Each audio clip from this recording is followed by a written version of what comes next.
کہ زیادہ آیا کرو، کم آتے ہو، زیادہ کیوں نہیں آتے، اور زیادہ آیا کرو۔ تو جبریل علیہ السلام نے وضاحت کی کہ آپ جانتے ہیں کہ بڑا طاقتور ہوں۔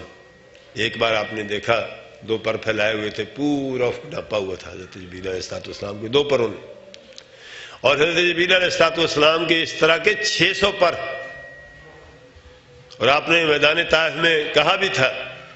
اجازت ہو تو میں پر ماروں، یہ پہاڑ تہ و بالا کر کے رکھ دوں، ان کو درمیان میں دے کر پیس دوں، اتنا طاقتور ہوں۔ لیکن ساری طاقتیں اپنی جگہ ہیں، ہم تو چھوٹے سے ہو کے کیڑے مکوڑے سے ہو کے اکڑتے ہیں نا، لیکن یہ شخص اتنا طاقتور ہو کے بھی کہتا ہے ما نتنزل الا بامر ربک لہ ما بین ایدینا وما خلفنا وما بین ذلک وما کان ربک نسیا۔ ہم آسمان سے تیرے رب کی مرضی کے بغیر نہیں اتر سکتے، اللہ کی اجازت کے بغیر ہم زمین پر نہیں آ سکتے، وہاں سے اجازت ملتی ہے تو آتے ہیں، اس لیے کہ اس کو پتہ ہے اس بات کا اچھی طرح، ہم بھولے ہوئے ہیں، جبریل کو یاد ہے کہ اس کا خالق اللہ ہے، یہ طاقت اللہ نے دی ہے اسے، ہمیں نہیں یاد کہ یہ ہاتھ پاؤں اللہ رب العزت نے دیے ہوئے ہیں، ہم سمجھتے ہیں کہ ہمارے اپنے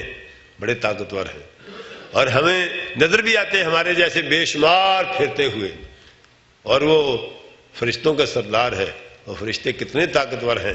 ایک بار نبی علیہ السلام نے فرمایا، سنن نبی داؤد میں روایت ہے، نبی صلی اللہ علیہ وسلم نے فرمایا کہ مجھے اجازت دی گئی، مجھے اجازت دی گئی ہے۔ اس سے اندازہ ہوتا ہے نبی صلی اللہ علیہ وسلم بغیر اجازت کے بولتے نہیں تھے، معلومات ہوتی تھیں وہ بھی بغیر اجازت کے نہیں دیتے تھے، جو بات بتانے کی اجازت ہوتی تھی وہی بتاتے تھے۔ مجھے اجازت دی گئی ہے کہ میں ایک فرشتے کے بارے میں آپ کو بتاؤں، ایک فرشتے کے بارے میں آپ کو بتاؤں، مجھے اجازت دی گئی ہے۔ اس کی یہ کان کی کومپل سے لے کر کندھے تک کا فاصلہ 700 میل کا، 700 برس کی مسافت کا فاصلہ ہے، ایک فرشتے کا یہاں سے لے کر یہاں تک کا فاصلہ 700 سال کی مسافت، اللہ اکبر۔ تو یہ فرشتوں کی یہ حالت ہے، لیکن اس کے باوجود فرمایا ما نتنزل الا بامر ربک